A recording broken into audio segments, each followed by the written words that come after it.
નમસ્તે વિદ્યાર્થી મિત્રો, આજે આપણે ધોરણ 12 ભૌતિક વિજ્ઞાનની અંદર પ્રકરણ 6 વિદ્યુત ચુંબકીય પ્રેરણમાં પ્રેરકત્વનો અભ્યાસ કરીશું. મિત્રો, આપણે અગાઉ ફેરાડેના પ્રયોગોની ચર્ચા કરી અને જોસેફ હેનરી દ્વારા જે પ્રયોગો થયા એની વાત કરી. હવે ફેરાડેના જે પ્રયોગો છે એ પ્રયોગો એવું દર્શાવે છે કે કોઈ એક ગૂંચળાની અંદર વિદ્યુત પ્રવાહ પસાર કરવામાં આવે તો એના કારણે એની બાજુમાં રહેલું જે ગૂંચળું છે એ પ્રેરિત EMF ઉત્પન્ન કરતું માલુમ પડે છે. હવે આ બાબત આપણે અહીંયા પ્રયોગની અંદર જે જાણીએ છીએ એનો જ અહીંયા ઉપયોગ કરીએ કે ધારો કે આપણી જોડે બે ગૂંચળા છે, ગૂંચળું 1 અને ગૂંચળું 2. ગૂંચળા 1 ને આપણે બેટરી સાથે જોડી દઈએ અને ગૂંચળા 2 ને ગેલ્વેનોમીટર સાથે જોડીએ તો ગૂંચળા 1 ની અંદર પ્રવાહ વહેવડાવવામાં આવે અને પ્રવાહનો ફેરફાર કરવામાં આવે તો ગૂંચળા 2 ની અંદર આપણને પ્રેરિત પ્રવાહ મળતો માલુમ પડે છે. આ ઓબ્ઝર્વેશન જે ફેરાડેના પ્રયોગમાં મળેલું છે એનો જ આપણે અહીંયા એક ઉપયોગ કરી પ્રેરકત્વની રાશિને સમજવા માંગીએ છીએ. તો સૌપ્રથમ આપણે સમજીએ કે પ્રવાહ જે છે એ આપણને એક ફ્લક્સ જે છે ફ્લક્સ સાથે સંબંધ ધરાવતો હોય એવું માલુમ પડે છે. કેવી રીતે? તો હવે સમજો કે ફ્લક્સનો ફેરફાર થવાના કારણે પ્રેરિત EMF મળે છે. તો એનો મતલબ એવો થયો કે પ્રેરિત EMF જે છે એ ફ્લક્સના ફેરફારના કારણે મળ્યું. તો અહીંયા ફ્લક્સનો સંબંધ પ્રવાહ સાથે છે એટલે કે phi B ચુંબકીય flux phi B is proportional to I. આવું લખી શકાય. હવે આ જે છે phi B is proportional to I એને આપણે અહીંયા થોડું વિસ્તૃત સ્વરૂપમાં લઈ જઈએ કે જો ગૂંચળાનો આકાર જે છે એ બદલાતો ના હોય એટલે કે જ્યારે પ્રવાહ પસાર કરવામાં આવે કોઈ ગૂંચળામાં અને એ પ્રવાહના કારણે જે ફ્લક્સ સંકળાય છે એ વખતે ગૂંચળું પોતાનો આકાર જે છે એ બદલતું ના હોય તો આવી પરિસ્થિતિમાં ફ્લક્સનો જે ફેરફાર છે એ પ્રવાહના ફેરફાર સાથે સંબંધ ધરાવે છે. એટલે આવું લખી શકાય કે d phi b by dt is proportional to di by dt. હવે આ જે બંને બાબતો છે આ બંને બાબતો થી આપણે આગળ જઈએ. અહીંયા એક નવો શબ્દ સમજવા માંગીએ છીએ, લિંકેજ ફ્લક્સ. સંકળાયેલ ફ્લક્સ કોને કહેવાય? તો અહીંયા હવે ગૂંચળું છે તો ગૂંચળાની અંદર ઘણા બધા આંટા આવેલા હોય. ધારો કે n આંટા છે તો એક આંટા સાથે સંકળાયેલું જે ફ્લક્સ છે એ phi હોય. તો આપણે એવું સમજી લઈએ કે બધા આંટા એકબીજાની ખૂબ નજીક છે તો એક આંટા સાથે જે સંકળાય છે ફ્લક્સ એટલું જ ફ્લક્સ દરેક આંટા સાથે પણ સંકળાય છે. તો સંકળાયેલ કુલ ફ્લક્સ કેટલું થાય? તો n આંટા હોય તો n આંટા ધરાવતા ગૂંચળા માટે n phi b is proportional to I. અને આ જે પદ છે એ પદ પરથી આપણે એવું દર્શાવવા માંગીએ છીએ કે અહીં જે ચલે છે ની નિશાની કાઢી નાખવામાં આવે અને જે અચળાંક મૂકવામાં આવે એ અચળાંકનું નામ પાડેલું છે પ્રેરકત્વ. એટલે અહીંયા આ પ્રોપોર્શનાલિટી નીકાળી દેવામાં આવે અને બરાબર મૂકવું હોય તો અહીંયા n phi b બરાબર અહીંયા આવશે અચળાંક. ધારો કે અચળાંકને હું અહીંયા m કહી દઉં. m અહીંયા આ અચળાંક છે અને આપણે બે નામ અલગ અલગ પાડેલા છે. અન્યને પ્રેરકત્વ માટે એને મ્યુચ્યુઅલ ઇન્ડક્ટન્સ કહીએ છીએ, m તરીકે ઓળખવામાં આવે છે. અને આત્મ પ્રેરકત્વ હોય તો એના માટે આપણે એનું નામ પાડેલું છે L. તો અહીંયા આત્મ પ્રેરકત્વ અને અન્યને પ્રેરકત્વ ક્યારે મળે તો એની થોડીક અહીંયા સમજ લઈ લઈએ. જ્યારે આપણે બે ગૂંચળાઓનો વિચાર કરતા હોય એટલે તંત્રની અંદર બે ગૂંચળા હોય. પ્રથમ ગૂંચળાની અંદર પ્રવાહ વહેવડાવવામાં આવે અને એના કારણે એની બાજુમાં રહેલા ગૂંચળા સાથે આપણને પ્રેરિત EMF મળે. તો આ જે ઘટના બને છે એને અનન્ય પ્રેરણ તરીકે ઓળખવામાં આવે છે. બીજી બાબત, એક જ ગૂંચળું હોય અને એ ગૂંચળાની અંદર વહેતા વિદ્યુત પ્રવાહનો ફેરફાર કરવામાં આવે અને એ ગૂંચળાની અંદર પ્રેરિત EMF મળે, તો આ જે ઘટના બને છે એનું નામ પાડવામાં આવેલું છે આત્મપ્રેરણ. અને આ ઘટનામાં જે અચળાંક આવે છે એને આત્મપ્રેરકત્વ તરીકે ઓળખીએ છીએ. અને અન્યોન્ય પ્રેરણની ઘટના જે બને છે એમાં જે અચળાંક આવે છે એને આપણે મ્યુચ્યુઅલ ઇન્ડક્ટન્સ તરીકે ઓળખીએ છીએ. આપણે એનું નામ પાડેલું છે અન્યોન્ય પ્રેરકત્વ. બરાબર. તો હવે આપણે આ જે બે બાબતોની વાત કરી એમાં પ્રથમ જે બાબત છે એની ચર્ચા કરવા માંગીએ છીએ. અહીંયા હવે થોડીક બાબત આગળ જોઈ લઈએ કે અહીં અચળાંક મૂકવામાં આવે. ધારો કે મેં અહીંયા m અચળાંક મૂક્યો, તો આ અચળાંક જે છે m શું બતાવે છે તો કે અહીંયા અન્યોન્ય પ્રેરકત્વ. હવે જો અહીંયા અન્યોન્ય પ્રેરકત્વ લખતા હોઈએ ત્યારે આ જે છે એ ફ્લક્સ એ બીજા ગૂંચળાનું લઈએ તો પ્રવાહને પહેલા ગૂંચળાનો લેવાનો થાય, અને ફ્લક્સ પ્રથમ ગૂંચળાનું લઈએ તો પ્રવાહને બીજા ગૂંચળાનો લેવાનો થાય. એટલે અહીંયા m એ અન્યોન્ય પ્રેરકત્વ બતાવે છે. અને જનરલી આ કિસ્સા માટે ખાલી કહીએ પર્ટિક્યુલર ના કહેતા તો m એ પ્રેરકત્વ બતાવે છે. પ્રેરકત્વનો એકમ શું બનશે તો તમે જુઓ અહીંયા પ્રેરકત્વ જે છે એનો આપણે એકમ અને પારિમાણિક સૂત્ર બનાવવું છે. તો પ્રેરકત્વનો એકમ બનાવવો હોય તો આ n∅b એ ફ્લક્સ બતાવે છે, અને ફ્લક્સનો જે એકમ છે એ આપણે જાણીએ છીએ. ફ્લક્સ મેળવવા માટે આપણે b * a કરીએ છીએ, તો tesla * metre square divided by I એટલે અહીંયા એનો એકમ છે વિદ્યુત પ્રવાહ, તો એમ્પિયર. તો તમે ટેસ્લા * મીટર સ્ક્વેર પ્રતિ એમ્પિયર જે છે એ એનો એકમ બને છે પ્રેરકત્વનો. અને આનો બીજો એકમ વૈજ્ઞાનિકની નામ ઉપરથી આપણે હેનરી લખીએ છીએ. એટલે આ યાદ રાખજો, જોસેફ હેનરી એ વિદ્યુત ચુંબકીય પ્રેરણની ઘટના અલગથી સમજાવી દે અને એની યાદમાં પ્રેરકત્વને આપણે હેનરી એકમ આપેલો છે. હવે આનું પારિમાણિક સૂત્ર પણ પૂછી શકાય, તો શું થશે પારિમાણિક સૂત્ર? તો પારિમાણિક સૂત્ર બનાવવા માટે મિત્રો તમને ફ્લક્સનું પારિમાણિક સૂત્ર આવડતું હોય તો તમે સરળતાથી બનાવી શકો છો. હવે જે ફ્લક્સનું પારિમાણિક સૂત્ર છે એ આપણે જાણીએ છીએ. ફ્લક્સ n∅ માટે ∅ અહીંયા શબ્દ વાપરું અને પ્રવાહને I વડે બતાવો. તો ∅ નું પારિમાણિક સૂત્ર શું લખીએ? ફ્લક્સનું પારિમાણિક સૂત્ર ટેસ્લા * મીટર સ્ક્વેર ઉપરથી બનાવી શકાય છે. અને એનો જે જવાબ છે એ આપણે અહીંયા m1 L2 T - 2 A - 1 છે, અને I નું પારિમાણિક સૂત્ર જે છે એ E1 છે. તો આના ઉપરથી સાદુરૂપ આપીશું આપણે તો પારિમાણિક સૂત્ર મળશે આપણને અહીંયા m1 L2 T - 2 A - 2. બરાબર. અહીં ગુણમાં પૂછી શકાય કે પ્રેરકત્વનું પારિમાણિક સૂત્ર જણાવો, અને પ્રેરકત્વનો એકમ હેનરી છે, બીજો એકમ લખવો હોય તો ટેસ્લા મીટર સ્ક્વેર પ્રતિ એમ્પિયર. અને અહીંયા પણ તમે આની ઉપરથી પણ એકમ બનાવી શકો છો. હવે મિત્રો આપણે અહીંયા અન્યોન્ય પ્રેરકત્વની સમજ મેળવવા માંગીએ છીએ. તો આ અન્યોન્ય પ્રેરકત્વ કેવી રીતે ઉત્પન્ન થાય છે એની થોડીક સમજ મેળવીએ. તો એના માટે આપણે અહીંયા બે ગૂંચળા રાખેલા છે. બંને ગૂંચળા સમઅક્ષીય છે, બંનેની અક્ષ એક જ છે. બે ગૂંચળાઓની ત્રિજ્યાઓ જુદી જુદી છે. પ્રથમ જે ગૂંચળું છે, નાનું જે ગૂંચળું જેની ત્રિજ્યા r1 છે, અને જે મોટું ગૂંચળું છે એની ઉપર એની ત્રિજ્યા r2 છે. અને પ્રથમ ગૂંચળામાં આંટાની સંખ્યા n1 છે અને બીજા ગૂંચળામાં આંટાની સંખ્યા n2 છે. પ્રથમ ગૂંચળું જેને આપણે સોલેનોઇડ તરીકે ઓળખીએ છીએ એને S1 સોલેનોઇડ તરીકે ઓળખીશું, અને બીજા ગૂંચળાને S2 સોલેનોઇડ તરીકે ઓળખીશું. હવે n1 માં વહેતો પ્રવાહ ધારી લઈએ કે I1 છે, અને n2 માં વહેતો પ્રવાહ I2 છે. આ સિચ્યુએશન છે.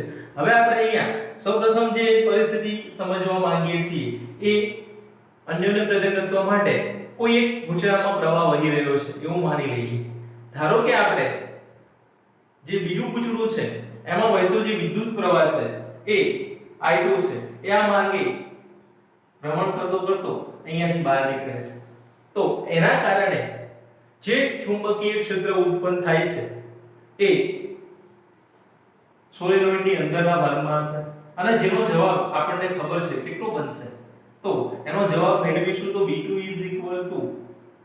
mu0 n I2 હવે આ જે n છે એ શું બતાવે છે તો આગળ આપણે ભણ્યા કે n એ એકમ લંબાઈની ટાટાની સંખ્યા રજૂ કરે છે હવે સોલેનોઈડની લંબાઈ l હોય અને એની અંદર રહેલા આંટાની સંખ્યા n2 હોય તો અહીંયા આપણે b2 લખેલું છે એટલે હું અહીંયા n2 લખી દઉં તો આ n2 ની જગ્યાએ મારે શું લખવું જોઈએ તો કે mu0 n2 એટલે શું લખાય તો n2 capital N2 by n તો આના ઉપરથી શું લખશો તમે mu0 n2 I2 by n આ તો અહીંયા જવાબ તૈયાર થશે હવે ધારો કે આપણે આને n2 ના પદમાં જ રાખવા માંગીએ છીએ તો આનો આપણે ઉપયોગ કરી શકીએ છીએ ચુંબકીય ક્ષેત્ર એ આપણને આ રીતે પ્રાપ્ત થાય હવે શું ગણતરી મૂકી આપણે કે પ્રથમ જે ગુચડું છે એની અંદર પ્રવાહ વહેતો નથી બીજા ગુચડામાં વહેતો પ્રવાહ જે છે એટલે S2 સોલેનોઇડ માં તે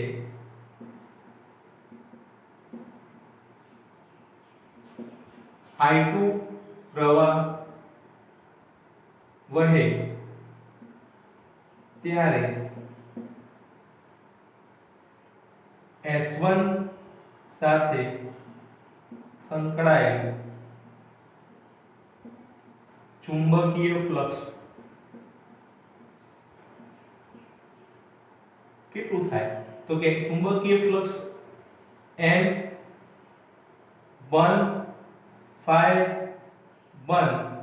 is equal to N1 કેમ લખ્યા તો કુલ આંટાની સંખ્યા N1 છે પ્રથમ ગુચડા માટે એટલે N1 ∅1 કોની સાથે સંકળાયેલું લખ્યું છે S1 સાથે માટે N1 ∅1 કેટલું થશે તો કે અહીંયા આના પ્રમાણે જઈએ તો શું લખાય proportional to I તો proportionality કાઢી નાખીએ તો m લખવું પડે અને આ m લખું તો અહીંયા m12 I2 આવું સમીકરણ બને ફરી સમજી લેજો કે ચુંબકીય ફ્લક્સ એ પ્રવાહ સાથે સંકળાયેલ છે અને પ્રવાહના સમપ્રમાણમાં હોય છે હવે ચલે છે ની નિશાની કાઢી એટલે m12 બતાવ્યું હવે અહીંયા m ની જગ્યાએ m12 લખવાનું કારણ શું છે તો m12 જે છે એ સોલેનોઇડ S1 નું સોલેનોઇડ S2 ની સાપેક્ષે S1 નું S2 ની સાપેક્ષે અન્યોન્ય પ્રેરકત્વ બતાવે છે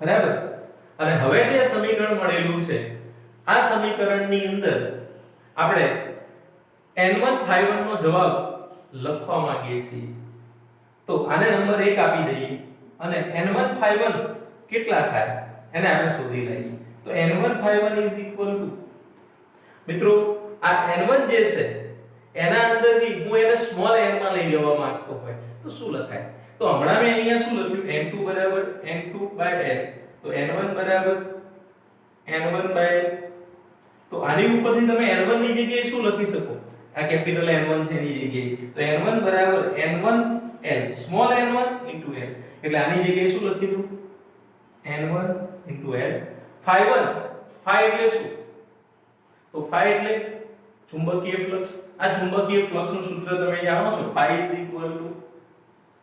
B ડોટ A એટલે B A એટલે અહીંયા આ જે r છે એનું ક્ષેત્રફળ હવે અંદરનું જે ગુચડું છે જેની ત્રિજ્યા r1 છે તો એનો આડછેદ કેટલો થાય pi r1 સ્ક્વેર તો અહીંયા B pi r1 સ્ક્વેર આવું લખાય ફ્લક્સ માટે મિત્રો સમજો અહીંયા જે ફ્લક્સ છે એના માટે ચુંબકીય ક્ષેત્ર કેટલું લઈશું તો ચુંબકીય ક્ષેત્ર કોના દ્વારા ઉત્પન્ન થાય છે મોટા સોલેનોઇડ દ્વારા એના વચ્ચેના ભાગમાં કેટલું ચુંબકીય ક્ષેત્ર મળે તો એનો જવાબ હું અહીંયા મેળવી લાવ્યો B2 = mu0 n2 I2 તો અહીંયા ચુંબકીય ક્ષેત્ર મારે કયું ધ્યાનમાં લેવું પડશે mu0 n2 I2 તો આ સૂત્ર આખે આખું અહીંયા આ રીતે આવશે ચુંબકીય ક્ષેત્ર *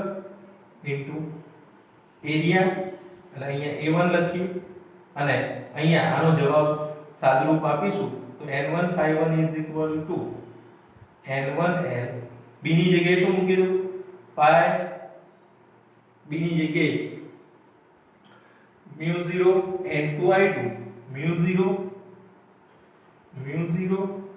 n2i2 અને a1 ની જગ્યાએ પાઈ r12 અને આ જે જવાબ પડેલો છે એને નંબર 2 આપી દઈએ તો આને આપણે આ રીતે લખીએ n1 ∅1 n1 n2l μ0 n1 n2l μ0 pi r12 into i2 હવે આ i2 ને અલગ એટલા માટે લખ્યા મિત્રો કે મારે આની સાથે સરખાવવું છે સમીકરણ 1 અને 2 બંને સમીકરણ n1 ∅1 ના છે તો આ બંનેને સરખાઈ શકાય તો સમીકરણ 1 અને 2 પરથી શું લખીશું સમીકરણ 1 અને 2 પરથી આવું લખી શકાય m12i2 બરાબર n1 n2l μ0 pi r12 i2 n1 n2l μ0 pi r12 i2 હવે મિત્રો i2 બંને સાઈડે છે નીકળી જશે તો m12 હવે આને હું રીઅરેન્જ કરીને લખું અહીંયા આ રીતે μ0 pi n1 n2 l r12 જે અન્યૂન પ્રેરકત્વનું સૂત્ર છે આને આપણે બોલીશું સોલેનોઇડ S1 નું સોલેનોઇડ S2 ની સાપેક્ષે અન્યૂન પ્રેરકત્વ તો આ જે સમીકરણ મળેલું છે એ સમીકરણ આપણને શું આપે છે તો S1 નું S2 ની સાપેક્ષે અન્યૂન પ્રેરકત્વ હવે આ જે જવાબ મેળવી લાયા છીએ એ જવાબ સાથે આપણે M12 સાથે M21 ને સરખાવવા માંગીએ છીએ હવે આના કરતા ઉલટી પરિસ્થિતિ વિચારીએ કે ધારો કે પ્રથમ ગુછડામાં I1 પ્રવાહ વહે છે અને બીજા ગુછડામાં પ્રવાહ વહેતો નથી તો પ્રથમ ગુછડામાં વહેતા પ્રવાહને કારણે બીજા ગુછડા સાથે સંકળાયેલ ફ્લક્સ કેટલું એ શોધવું અને એના ઉપરથી આપણે એ ફ્લક્સ મેળવ્યા પછી એની ઉપરથી M21 ને મેળવવા માંગીએ છીએ બરાબર એટલે અહીંયા આજે જવાબ મેળવી લાયા છીએ μ0 pi n1 n2l r12 એવો જ આન્સર આપણને M21 માટે મળે છે આપણે એની ગણતરી જોઈએ આ જ રીતે ગણતરી કરવાની છે હવે મિત્રો આપણે M21 મેળવવા માંગીએ છીએ તો M21 મેળવવા માટે અહીંયા આપણે સોલેનોઇડ S1 માં I1 પ્રવાહ વહી રહ્યો છે અને આ પ્રવાહના કારણે S2 સાથે સંકળાયેલું ફ્લક્સ ધારો કે N2 ∅2 છે તો N2 ∅2 M21 I1 લખાય કારણ કે ફ્લક્સ જે છે જ્યારે બીજા ગુચ્છાનો ફ્લક્સ લઈશ ત્યારે પ્રથમ ગુચ્છાનો પ્રવાહ ધ્યાનમાં લેવો પડે છે એટલે N2 ∅2 M21 I1 જ્યાં M21 શું દર્શાવે છે તો S2 નું S1 ની સાપેક્ષે અન્યોન્ય પ્રેરકત્વ તો આની અંદર પણ આપણે આ જ રીતે જવાબ મેળવીએ તો N2 ∅2 નો જવાબ N2 ∅2 બરાબર શું લખાય તો N2 એટલે અહીંયા મેં ગણતરી તમને બતાવી કે N2 બરાબર N2L1 આ બંનેનો ગુણાકાર થશે એટલે અહીંયા N2L આની જગ્યાએ N2L અને ∅2 ની જગ્યાએ શું લખાય તો ∅ b * a હવે અહીંયા થોડું સમજવા જેવું આવે છે કે ચુંબકીય ક્ષેત્ર કેટલા વિસ્તારમાં છે તો પ્રવાહ I1 પસાર થઈ રહ્યો હોય તો એના કારણે મળતું ચુંબકીય ક્ષેત્ર સોલેનોઇડની અંદર જ હશે. કેટલા ભાગની અંદર? તો માત્ર આ જે વિસ્તાર છે આટલા ભાગમાં જ હશે, આખા સોલેનોઇડમાં હશે નહીં. જે S1 સોલેનોઇડ છે એની અંદર જ ચુંબકીય ક્ષેત્ર મળશે. S2 ના આ ભાગો જે છે એમાં કોઈ ચુંબકીય ક્ષેત્ર મળવાનું નથી. માટે જે ફ્લક્સ છે એનો જવાબ મેળવતી વખતે આપણે બહુ ધ્યાન રાખીશું. અહીંયા ફ્લક્સ જે છે એ કેટલું થશે? તો અહીંયા ફ્લક્સનો જવાબ અહીંયા એડ કરીએ આની સાથે તો B * A. હવે ચુંબકીય ક્ષેત્ર કેટલું થાય? તો કે μ0 કોની અંદર વહી રહ્યું છે? પહેલા ગુચડામાં N1 અને કેટલો પ્રવાહ વહી રહ્યો છે? I1. અને હવે આને આપણે કોના વડે ગુણી દઈએ? તો 5 વડે. તો 5 નો જવાબ જે છે B * A ઉપરથી મળે. એટલે અહીંયા એની જગ્યાએ શું લખીશું? તો કે pi r2². પણ ખરેખર r2² લખવાની જગ્યાએ મારે શું લખવું જોઈએ? તો કે ચુંબકીય ક્ષેત્ર જેટલા વિસ્તારમાં હોય એટલા જ વિસ્તારમાં ફ્લક્સ મળશે. એટલે અહીંયા પણ r1² લખવું પડે. એક ભૂલ અહીંયા થાય છે કે phi2 મેળવતી વખતે μ0 n1 i1 ઇન્ટુ શું કરી દે છે વિદ્યાર્થીઓ? pi r2² કરી નાખે છે. પણ એ વસ્તુ ત્યાં ખોટી પડે છે. માટે આ બાબત ધ્યાનમાં લઈશું. તો અહીં ફ્લક્સ જે છે એ કોના કારણે મળે છે? તો ચુંબકીય ક્ષેત્ર અંદરના ગૂંચળાનું અને એરિયા બહારના ગૂંચળાનો લેવો પડે. પરંતુ અહીં ચુંબકીય ક્ષેત્ર માટે અંદર જ છે, માટે અહીંયા r1 જ લખેલું છે. તો અહીંયા કોઈને પ્રશ્ન થાય કે અહીંયા r1 લખેલું છે, અહીંયા r1 લખેલું છે, તો અહીંયા તો મિત્રો એટલા માટે r1 લખ્યું કે તમારે કેટલા વિસ્તારમાં ફ્લક્સ મેળવવું હતું? તો કે અંદરના સોલેનોઇડ માટે તો એટલી જ ત્રિજ્યા લેવી પડે. હવે બહારના સોલેનોઇડ માટે મેળવવું છે તો બહારની ત્રિજ્યા લેવી જોઈએ. પરંતુ અહીંયા તો ચુંબકીય ક્ષેત્ર છે નહીં, માત્ર ચુંબકીય ક્ષેત્ર r1 વિસ્તાર પૂરતું છે, માટે અહીંયા r1² લખેલું છે. અને આનું સાદુરૂપ આની જેમ જ આપીએ અને બેને સરખાઈએ તો શું મળશે? તો અહીંયા આપણને જવાબ પ્રાપ્ત થશે M21 સીધું લખી દઈએ છીએ આને અને આને સરખાઈએ છીએ તો જોઈ શકાય છે કે i1 વાળું પદ નીકળી જશે. તો M21 બરાબર આની જેમ જ સમીકરણ બનશે μ0 pi n1 n2 n into r1². μ0 pi n1 n2 n into r1². Same equation બન્યું. અને આ બંને સમીકરણ જે છે એ સમીકરણ એવું દર્શાવે છે કે M12 અને M21 સરખા મળે છે અને એને આપણે M તરીકે ઓળખીએ. હવે મિત્રો આ જે પરિસ્થિતિ લીધેલી છે એ કઈ સિચ્યુએશનમાં છે? તો આ સિચ્યુએશન આપણે એવી લીધેલી છે કે જેમાં L ઘણો મોટો હોય. L નો જે જવાબ છે એ ત્રિજ્યાની સરખામણીમાં ઘણો મોટો છે. L ઇઝ આકૃતિમાં આપણે પરિસ્થિતિ પ્રમાણે દોરેલું નથી પણ સમજી લેજો કે L is too much greater than R છે. એટલે R1 અને R2 જે ત્રિજ્યાઓ છે એના કરતા આ L ઘણો મોટો છે અને આ કિસ્સા માટે આ જે કિનારીઓ ઉપર મળતું ચુંબકીય ક્ષેત્ર છે એ પણ એટલું જ આપણે લઈ શકીએ છીએ. માટે ગણતરી કરતી વખતે M21 અને M12 આપણે સરળતાથી મેળવી શકીએ છીએ અને બંને એક સરખા મળે છે. હવે જો એક સોલેનોઇડ નાનો હોય અને એક સોલેનોઇડ મોટો હોય તો શું થાય? તો આ જે જવાબો છે એની ગણતરી થોડી જટિલ બની જાય છે. હવે જે સોલેનોઇડ અંદર હશે અને નાનો હશે તો એવી ગણતરી કરવામાં આપણને કોઈ તકલીફ પડશે નહીં. કારણ કે એનું કારણ છે કે મોટા સોલેનોઇડના કારણે ઉદ્ભવતું ચુંબકીય ક્ષેત્ર અંદરના વિસ્તારમાં હશે અને બધે જ સરખું હશે. તો એના કારણે અહીંયા ચુંબકીય ક્ષેત્રની કિંમત જે છે બધી જગ્યાએ સરખી હોય તો ગણતરી કરવામાં કોઈ તકલીફ પડશે નહીં. એટલે આપણને M12 મેળવવામાં કોઈ તકલીફ નહીં પડે. આ M12 આ રીતે જ મળશે. પરંતુ M21 નો જવાબ મેળવવો અઘરો બની જશે. કારણ કે જ્યારે બીજા ગૂંચળામાં તમે પ્રવાહ વહેવડાવો, અંદરના ગૂંચળામાં પ્રવાહ વહેવડાવો છો ત્યારે મોટું જે ગૂંચળું છે એમાં એક સરખી રીતે ચુંબકીય ક્ષેત્ર લઈ શકતા નથી અને માટે એ ગણતરી કરવી થોડી અઘરી બને છે. બરાબર. હવે આપણે અહીંયા આ જે સમીકરણ મળેલું છે એ સમીકરણને થોડુંક આગળ જે લખવા માંગીએ છીએ. આવું જે સમીકરણ મળ્યું m μ0 અને આપણે આ રીતે લખીએ n1 n2 pi r1² l.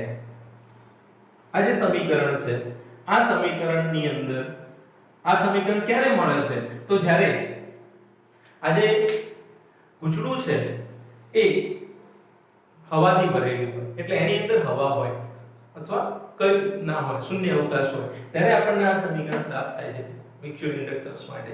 જ્યારે પૂંછડાની અંદર કોઈ ગર્ભ મૂકવામાં આવે ત્યારે આ ઇક્વેશનમાં થોડું ફેરફાર થાય છે, અને એનું કારણ આપણે સમજી શકીએ છીએ કે કેપેસિટર જ્યારે ભણ્યા ત્યારે કેપેસિટરમાં એવું કીધું હતું કે ડાઇલેક્ટ્રિક અચળાંક કે ધરાવતું માધ્યમ મૂકવામાં આવે તેનું કેપેસિટન્સ બદલાઈ જાય છે. કેપેસિટન્સ કઈ કઈ બાબતો ઉપર આધાર રાખતું હતું?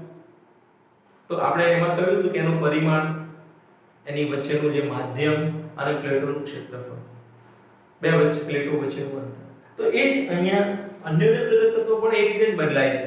માટે જ્યારે આપણે અહીંયા અન્યોન્ય પ્રેરકત્વની વાત કરતા હોઈએ ત્યારે પૂંછડાઓ જે છે એમની વચ્ચે જે સીધો સંબંધ છે કે એમની અંદર કોઈ દ્રવ્ય બીજું મૂકેલું છે, એને કોઈ ગર્ભની ઉપર લગાડેલું છે, આ બાબત આપણે અહીંયા ધ્યાનમાં લઈએ છીએ. જો ગર્ભની અંદર કોઈ પરમિટિવિટી ધરાવતું દ્રવ્ય હોય તો આ જે સૂત્ર છે એ થોડું કન્વર્ટ થઈ જાય છે અને μ0 ની જગ્યાએ માધ્યમનો પરાવૈદ્યુતાંક વાપરવો પડે છે. આને આપણે શું કહીશું? માધ્યમનો પરાવૈદ્યુતાંક, અથવા આને માધ્યમની પરમિએબિલિટી તરીકે ઓળખવામાં આવે છે. અને μ0 n1 n2 પાઈ r1² l આ રીતનું સમીકરણ બનશે. અને હવે આ μ ની જગ્યાએ તમને ખ્યાલ છે કે ગણતરી કરવા માટે μ ની જગ્યાએ સાપેક્ષ પરમિએબિલિટી આપેલી હોય તો આને આપણે μ0 μr તરીકે લખીએ છીએ n1 n2 પાઈ r1² n. પરથી મ્યુચ્યુઅલ ઇન્ડક્ટન્સ મેળવી શકાય છે. એટલે આ સૂત્ર જે લખેલું છે એ આપણે ક્યારે વાપરીશું? જ્યારે આની અંદર કોઈ દ્રવ્ય મૂકેલું હોય. ધારો કે અહીંયા કોઈ દ્રવ્ય ભરી દેવામાં આવે, આ રીતનું નળાકાર દ્રવ્ય છે અને એની આ રીતે પૂંછડું હોય, તો આવી પરિસ્થિતિમાં અંદર દ્રવ્ય હોવાથી આનો પરાવૈદ્યુતાંક જે છે એ μ લેવો પડે છે. અને આ પરિસ્થિતિમાં જે મ્યુચ્યુઅલ ઇન્ડક્ટન્સ છે બદલાય છે. બરાબર? તો આ પણ તમારે ધ્યાનમાં લેવાનું છે. સારું, આ મુદ્દો આપણે અહીંયા પૂરો થાય છે. નેક્સ્ટ વખતે આપણે આત્મપ્રેરકત્વની ચર્ચા કરીશું.